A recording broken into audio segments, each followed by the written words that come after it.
Bonjour. Aujourd'hui, toujours sur le thème de l'attente, je veux partager un psaume avec vous. C'est un psaume que j'apprécie beaucoup, un de mes psaumes préférés. Il s'agit du psaume 27 que je vais lire en entier. Ça va être un peu plus long que les passages que je partage habituellement, mais ça vaut vraiment la peine.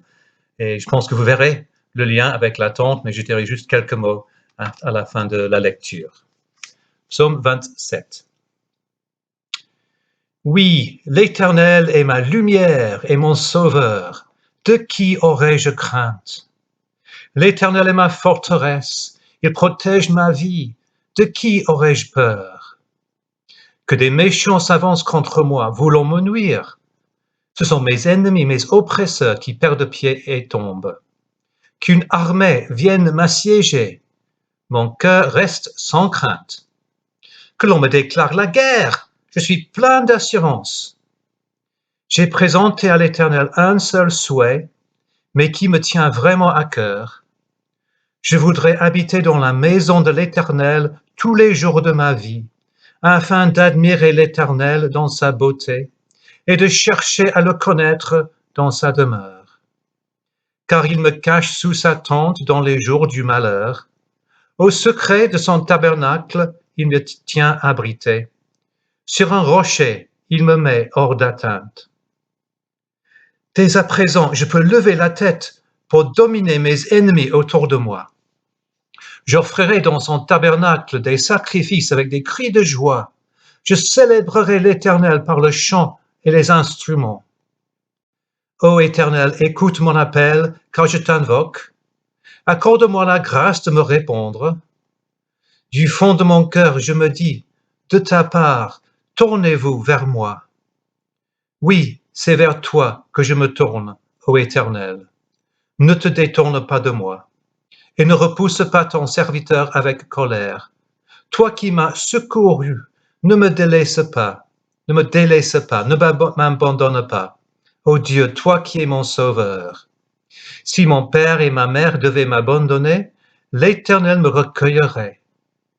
Enseigne-moi la voie que tu veux que je suive, ô Éternel, et conduis-moi par un sentier égal, puisque mes ennemis me guettent. Ne m'abandonne pas au désir de mes adversaires, lorsque de faux témoins se dressent contre moi, respirant la violence. Que deviendrais-je si je n'avais pas l'assurance d'expérimenter la bonté de l'Éternel au pays des vivants? Attends-toi donc à l'Éternel. Sois fort, affermis ton courage. Oui, attends-toi à l'Éternel. C'est surtout ce dernier verset qui m'a frappé par rapport à cette idée d'attendre, que nous sommes beaucoup dans l'attente. Là, il y a question des ennemis. Nos ennemis ne sont pas des personnes en chair et en os, mais peut-être des pensées, des angoisses, des inquiétudes, des peurs. Ce sont bien des ennemis réels, même si invisibles, même si impersonnels. Et là, le psaume nous montre que le Seigneur peut vaincre ses ennemis si nous mettons notre confiance en lui. Il est notre lumière, notre sauveur, notre forteresse. Il protège nos vies. De qui aurais-je peur? De qui aurais-je crainte? Nous avons l'assurance d'expérimenter la bonté de l'Éternel au pays des vivants. Alors faisons une prière de ce dernier verset. Attends-toi donc à l'Éternel. Sois fort, affermis ton courage. Oui, attends-toi à l'Éternel. L'Éternel ne nous a pas oubliés, il ne nous a pas abandonnés, il prendra soin de nous, il s'occupe de nous, il est là pour nous, il est à l'œuvre, même si on ne le voit pas pour l'instant, il est à l'œuvre et nous verrons le fruit le moment venu.